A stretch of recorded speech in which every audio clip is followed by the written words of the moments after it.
Perfect in time, and the room is almost perfectly silent. That's fantastic. I hope you all had a good lunch break, also at home or wherever you are listening, if you're online. We are now moving into the reality check, you could say. What do end users with disabilities think? How do they perceive the state of web accessibility after the directive has been into force in a number of years? Of course, if we would really like to know that, we would like to have at least 100 million users or so in the panel. But due to time constraints and other practical reasons, we selected 3. So that will be the panel of today. So we have 2 here in the room and 1 online. The European Disability Forum has selected these representatives from different parts of Europe, also covering aspects of accessibility challenges ranging from visual impairments, cognitive impairments, and motor impairments. So quite a good pick and selection and showing the holistic view of accessibility, I think.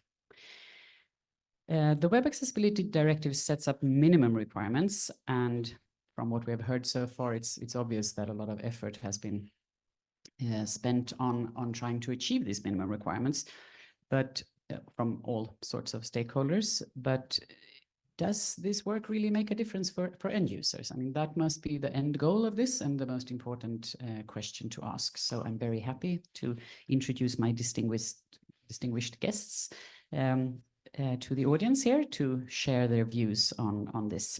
And we will finish off with questions from the audience as usual. So online, we have Pietro Cicerone, who is a board member of Autism Europe, and who I can also see on the screen. So you're with us, that's good, welcome. And in the room, we have Ibrahim Tamditi from Anysurfer in Belgium, and we have Rui Coimbras, who is the president of the Federation of Cerebral Palsy in Portugal. And I would like to start with just to set the scene for the audience here who may not know you yet. How do you browse the web, and do you use some kind of assistive technology? So just a little bit about how you are using the web. Ibrahim, do you want to start? Yes, thank you very much for inviting me here. So me, I am blind, so that means that I don't see, of course, what's on the screen. And for that reason, I'm using a assistive technology called a screen reader. With that screen reader, I can listen to where am I on the window and which kind of interactive content is it. Like if it's a link, what I should do, if it's a text field, what I should do.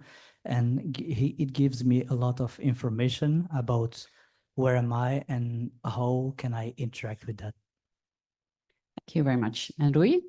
Okay, hello, morning. My communication is a little bit encrypted. I will try to not encrypt so much today. My communication to be instantable. Before I talk about my experience in the web, I want that you put your hands up first. Can you put your hands up? Okay, now put your hands on your pockets. And now think how you can now use the web and the applications without your hands. Many people with cerebral palsy are not able to use the hands to interact with the computers and systems. So that's a big challenge for all interact with this kind of technology. My case, I'm more or less independent to use technology, but in some cases, when I need to put mouth in the right small piece of bread to enter a number or something like that, for me, it's very difficult. I hate write messages on my mobile phone because the keyboard is too small and I'm not able to use speech to text. because if I say I'm in Brussels today, probably the right tomorrow will be Sunday. So my voice is not recognized to use this test. So that's one of the big concerns for me and for people with cerebral palsy is to write long messages and interact with the computer. In many cases, we need to use assistance technology to help people with cerebral palsy to interact. Thank you very much. And if we turn to Pietro, I believe you are in Italy still. I mean, you are usually based in Italy, but I think you are with us from Italy as well. So if you could please let us know a little bit about the challenges that you encounter. Hello, I'm Pietro Cirrincione from Italy. I mainly surf the web from home on my Linux notebook for work, for disability activism and for leisure. And when out and about, I use my Android smartphone. I disclose that my job is computer expert. I don't use assistive technology, but I do connect my notebook to an external ultra-wide and curved screen and a full keyboard and mouse for comfort and efficiency. I like to use free software and avoid proprietary software. So we got a little bit of politics as well from Italy. That's always good. So if I continue with you, Pietro, so you are kind of an expert in this, but I guess some of your members in Autism Europe and also the Italian national organization may have other challenges with web accessibility. So could you say a little bit about your friends, colleagues, members, others? What do they struggle most with, would you say? Of course, the autism spectrum is very broad. So each of us has a different profile and different needs. We can have people not able to speak due to intellectual disability. We can have verbally fluent people with average or above average cognitive level. However, we all share common characteristics and differences from other people. For example, we have difficulties in social communication, interaction, and restrictive behaviors and interests. When it comes to surfing the web, we struggle, for example, when we are faced with an overload. It can be, for example, a cognitive overload because the web page is full of elements, modules, banners, menus, and we have difficulties focusing our attention and we are distracted.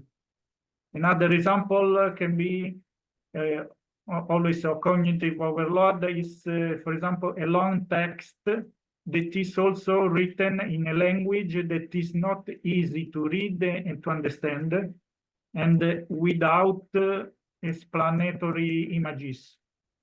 Or when we are forced to follow a long and complex procedure to subscribe, to apply, or to request something. We can also experience a sensory overload when the web page is full of sensory stimuli, such as a lot of moving elements, intrusive sounds, or bright colors. Okay, thank you very much, Pietro. I think that was also a very good example of when specific challenges or needs for people with disabilities are also very kind of broad and also touching upon what we all can feel often, that it's a cognitive overload and too much happening in the interface, especially if you're tired or under stress. So Ibrahim, I think most of our audience are accessibility experts, more or less, so they will know a little bit about screen reader use and so on, but what are the most difficult things you would say for the visually impaired community right now in Europe? Yeah, in my opinion, the problem can be like the biggest problem is like when it creates frustrations. For example, I'm not gonna say names of things, but it's better for you. For example, when you would like to shop, you try to do your shopping, and it's okay. You find a way to fill your baskets, and then you really reach the process where you can decide when do you want to get delivered, and then there is a problem that you cannot choose it because it's not accessible, and this can create a very big frustration because you really spend maybe 25 minutes. And there are some really good things that you like there. There's really like a super nice sauce that you would like to try or whatever. And then finally, yeah, the delivery, the moment where you would like to choose it, it's not available. Not accessible, sorry, it is there, but it's not accessible. And this can create frustrations, for example, or this happen more on apps than on websites, because on the computer you have much more, of course, alternatives than on the phone. But for example, if you don't provide headings and then you don't understand how the page is done because you don't have headings, so you cannot go from one category to another one, then you have to swipe through all of them. And if you would like to use another technique that is possible to use to do page up, to go from page to pages, then you don't know exactly where you have to stop because you don't know where it is. And then just to finish by a third one, yeah, there are many more, but the third one is like when you have some links and it's not links, so you cannot and click on it. I mean, you can only do it with the mouse because it's not real links. I don't know why. And also, for example, for a person that would like to use the keyboard, and these links will not be reachable. Okay, thank you very much. And Rui, I think you kind of answered that already in the first question because you spoke about others, but maybe you would like to add something? One of the examples I want to share with you, one of the most common problems with some people with palsy navigating in web is when they have to access to a website using a multi-factor authenticator. Sometimes, or many times, they need to move from the banking application to the message application, and after that came back to the bank application or other site. Does not matter. So time we need sometimes to do this is so longer. And when we have finally the code to enter, the message is timeout. The token has expired. We talk about this morning in the for instance, in the onboarding from some company has an option to say if you have any kind of disability. Of course, this is an option optional, not mandatory. But if you say that you have some kind of movement impairment, you can take more time to do your operations. The token can have more time to expire. This the security is always mandatory. And today we have some kinds of levels of security, and in the future we probably will have more. So the question is not remove security. No, the question is to how to make security and accessibility working together. And from my opinion, has an option, a user settings, and I don't have any problem if some security settings always be available in the bank balcony, not online. I need to go to my bank or my company to set up this option to be sure that I'm not doing any kind of fraud. I don't have any problem. So, but we need to think about how we can extend the time and how we can help these people to log in security. Thank you very much, Roy. I think, I mean, extra time can be needed for many reasons, I think. So that is a very good example of when accessibility features can help many, not only people with motor impairments, but also for others. And I really like the idea of kind of connecting accessibility to security, because if we can win the lawyers on our side, then all the legal people, because they usually have a stronger voice than accessibility communities. So that's a very clever way of doing that. So thank you for this as well. And so, Ibrahim, have you noticed any improvements in digital accessibility in the recent years? I wanted to ask before and after the directive was enforced, but Alejandro said, no, just ask them what happened in the recent years, but because who cares when the directive really came into force? So, so do you notice any improvements? Yeah, I think that more things are done, and also thanks to the evolution of the technology. So I think that in both things, accessibility is kind of improving because now, yeah, it's more known than before, and it's more popular, let's say.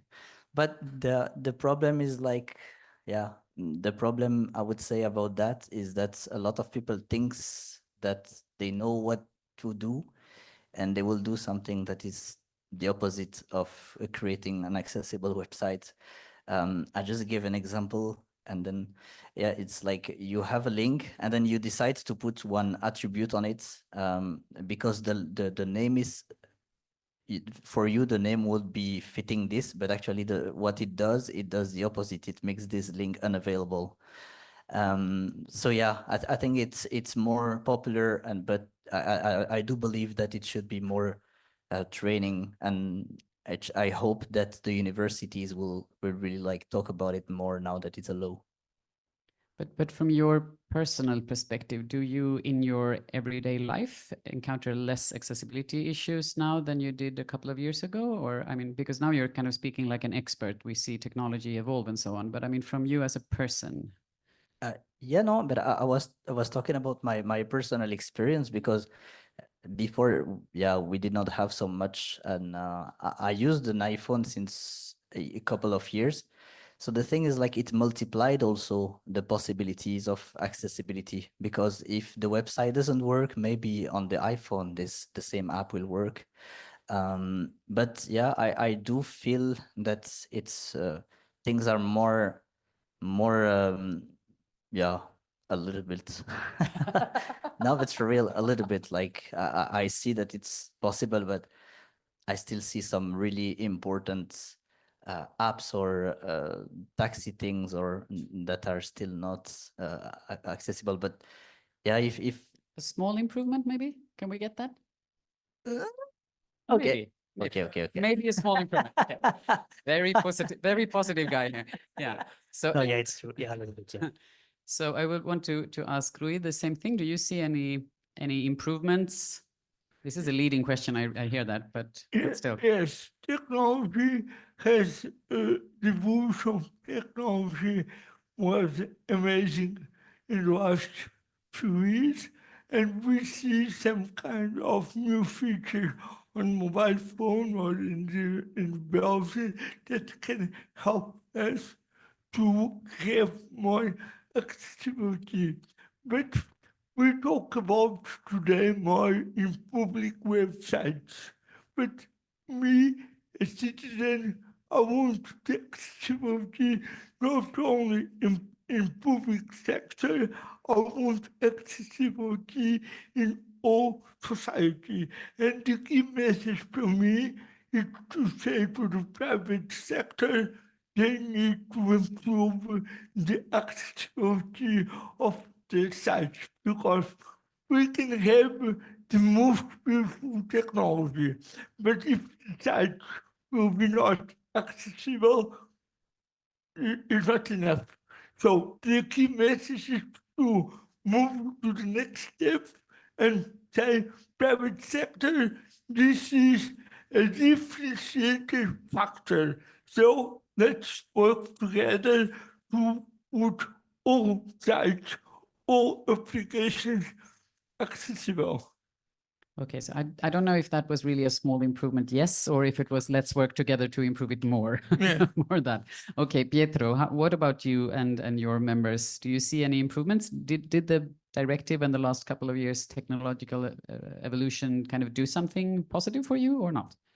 I have noticed a little improvement and a slow improvement, not directly to what we really need, such as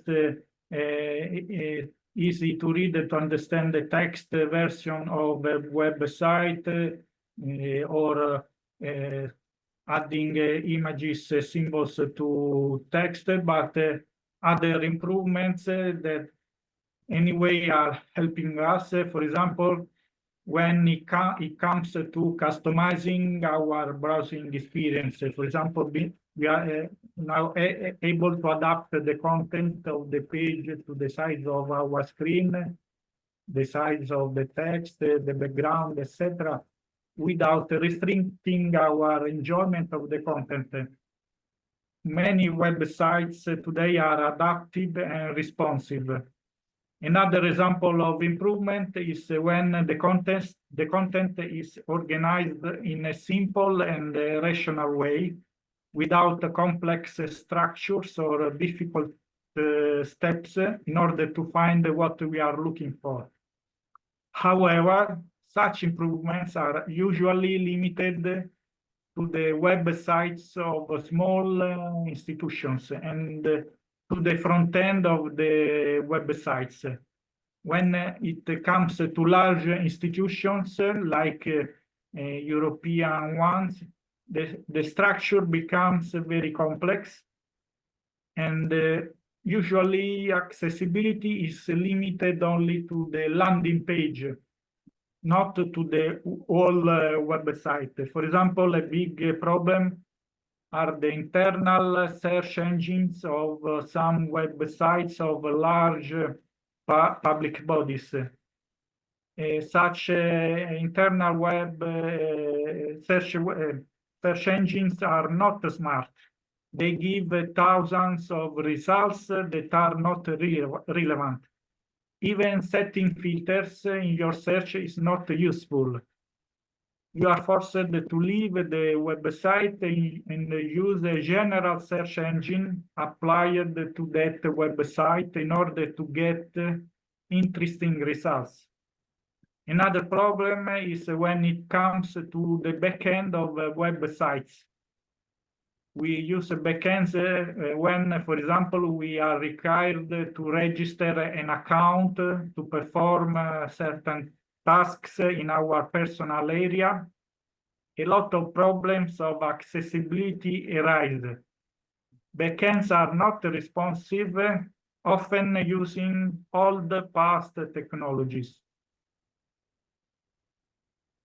Yeah, true. And some of the things that you mentioned here are not really covered by the Web Accessibility Directive. So I guess we will have to wait a little longer before that happens, but we're all hoping to see more of that in the future. So my last question before we round up and have questions from the audience would be just if you could provide a short tip for public sector body website owners or any other website owner on what to do. So how could they do just one easy thing that everyone can go home and do, maybe not today, but tomorrow, to improve accessibility? So from each one of you, Rui, do you want to start? Yes, I talk about security, and I think I give my idea here to go to home, visit your sites in terms of login page, and try to make security and accessible for everyone. I think it would be a very quickly improvement for some people who, especially on the use multi-factor authenticators. It would have a fantastic impact. I'm not sure it's an easy thing to solve though, but but yes. So now just everyone go home and fix your security and accessibility in one go. You have until tomorrow and then report back to Rui. And Pietro, what is your pro tip for website owners? Okay, as I explained before, the autism spectrum is very broad. So what works for some of us may not work for others of us. In general, we need a personalized support. So we need to tailor our web experience to our needs and profile. However, as we share some common characteristics and difficulties, we also share some common strengths. For example, we prefer visual communication. So adding pictures, images, symbols to textual information can meet our needs.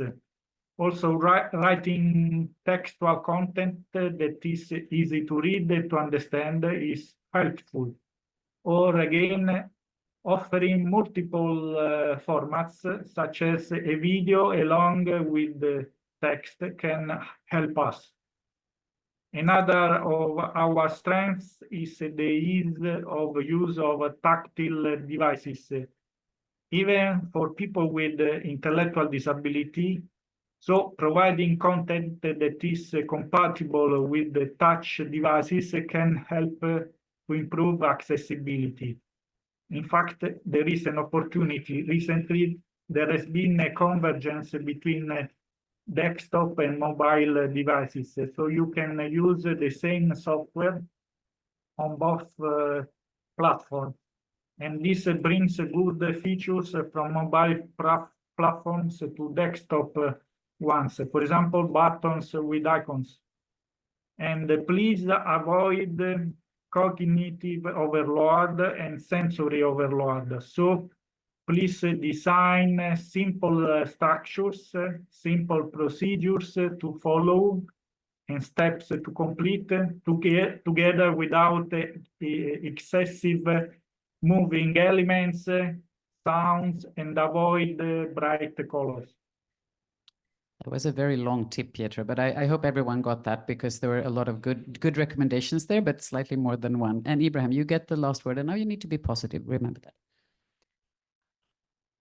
Yeah, I have a very easy one, actually.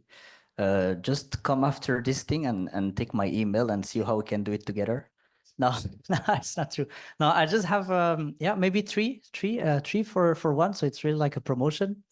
The first one would be don't forget the mouse and no, forget the mouse for a minute. Sorry, forget the mouse for a minute and don't forget the focus because some of you like outline none, but it's not good. The second tip is to zoom. Really try zoom the content and see if it works. Because if you zoom your content and if it works, then it's also nice for other people because it will be responsive. The third one is contrast 4.5. Thank you very much. Thank you.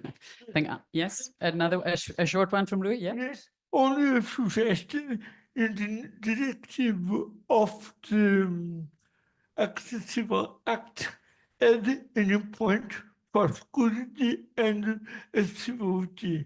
They have time to review and to put this in the Accessible Act directive. It's a suggestion. I'm not sure I got that. Put a suggestion in the next review of the Accessible Act. Put We are now talking about improving the next legislation. Oh, yes. That's not for tomorrow, though. No. That's for that's for the day after tomorrow. Yes. Okay. Thank you very much, panelists.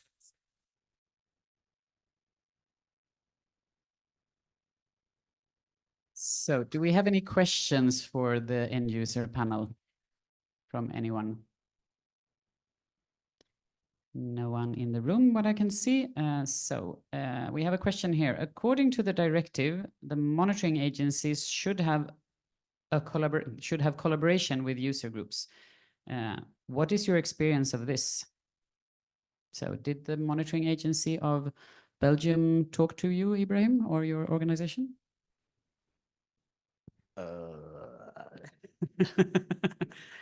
Maybe? Maybe I'm not there since long time enough to okay. answer to this question. Okay, so Rui, the Cerebral Palsy organization, were you? No. Mhm. We didn't Okay, do it seems like they have a little bit of homework. Yes. And Autism Europe or the Italian autism organization, were you involved somehow in the setting up of the monitoring? I'm involved in a national autism organization, but no Italian agency contacted us about accessibility. For the European level, I'm board member also of a European Disability Forum, so we work together, European agencies, but for other countries, it is difficult. The Okay, I just collaboration said, is difficult. sorry, go ahead. No, at the European level, we experience more collaboration than in national cases. Okay, we do not have a statistical kind of valid what do you call it, selection here of things, but I think I need to take back what I said in the lunch, that naming and shaming is not good. Now I want to say shame on you, all monitoring bodies, if you didn't reach out in a good way to all the end users, because that is written in the implementation acts, and you should do it because this is how you learn. So for everyone, go home. This I think will be your homework. You need to reach out to more end users for sure. So that was a depressing response. Another question is, do you feel that, this may be as depressing. Do you feel that the public sector bodies are keen to have your opinion, the opinion of end user representatives, or is feedback from end users seen as a burden? So do you usually provide feedback, Pietro? Do you provide feedback if you find something not working on the web? Sometimes I provide the feedback. For example, during the pandemics, there were accessibility problems. They replied to some requirements, but anyway, it is very, very difficult because the process is complex to provide the feedback and to be listened to by them. So you tried to provide feedback, but you didn't find it very easy to get through, kind of. Okay. So Ibrahim, do you have experience of providing feedback from an end user perspective, not as an expert being paid, but from kind of your citizen point of view? Did you ever do that? With the public sector or private sector? With public sector, because we are talking about the Web Accessibility Directive. Okay, yeah. No, I do have one story. One day I had a problem with a bike because my dad was riding the bike and it was not on the right place, and we got a fee, and I wanted to contest this fee, and yeah, I went on the website. I went on the website to do so, and it was a problem of accessibility. So I thought, oh, maybe it's a good thing to also tell them this. And after like 8 months, they came back to me to say that they solved it. So this is positive. Yes, 8 months is maybe slightly longer than intended, but at least it's a solution. So thank you for providing a positive figure. Rui, did you? I have some experience when I need to talk with a help desk from the public sector, and they ask me to say by my voice what I need to do. Sometimes it's not I receive an answer I don't understand, can you repeat? And this is hard for us with Cerebral Palsy to interact with this. But the message here is we must say something when we find some problem in accessibility. Why? Because it's important for the other side to know what are the really problems in real to try to resolve the problems in the next years. And I have a dream. It's to postpone releases for accessible issues. I think it's amazing. So I think what our experience, and it's a bit depressing to hear that when you try to provide feedback that it doesn't kind of work or it takes very long time, and you are not the only ones reporting on this. But what we do see is when feedback is working and when end users start doing that and it does reach the public sector body, they really appreciate it. So I don't think you must do it. That would be awful because you would have so much to do. You wouldn't have to do anything else than provide feedback. But when or if you have the time, I know that it is very, very appreciated when it goes to the right person and it's kind of handled in a good way. We do have some very good experiences with that, but it must be extremely frustrating not to feel that you are not listened to, and all this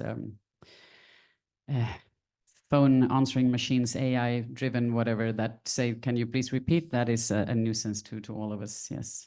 Ibrahim, it seems you wanted to say something, or no? You're... Okay, yes, we have a question in the back. And the microphone is coming. Yes, I'm Eduarda from 11 Ways.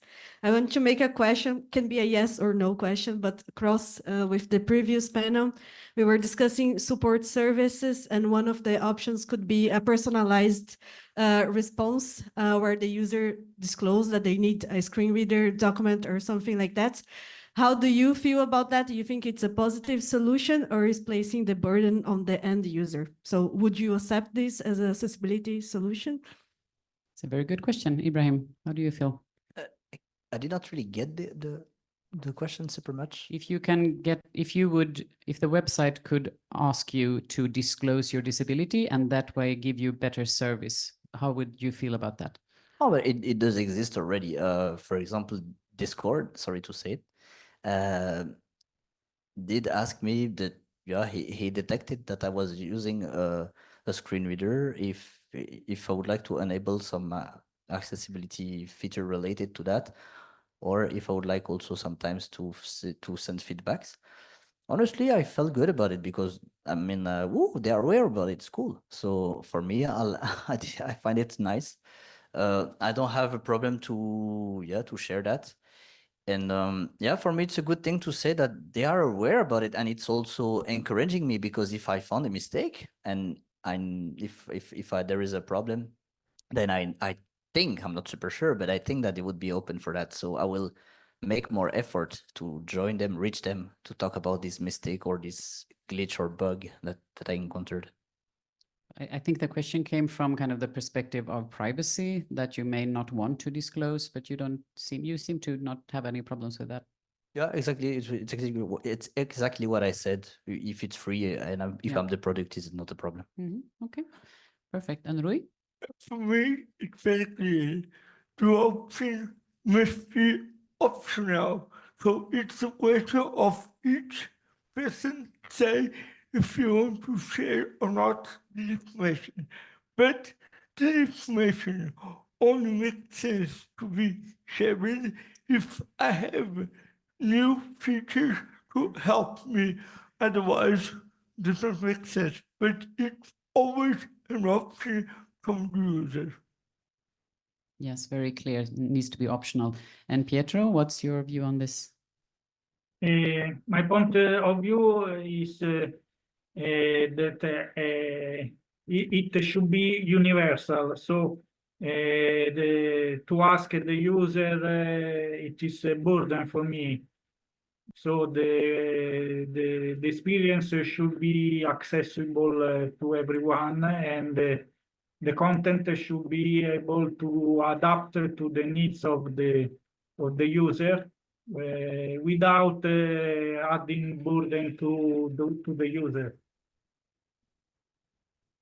Yes, that's usually how we see it also, and how we kind of recommend people to do it. So rather provide alternatives than asking the end user. That would be my primary recommendation as well. So do we have any other questions or thoughts from the live audience?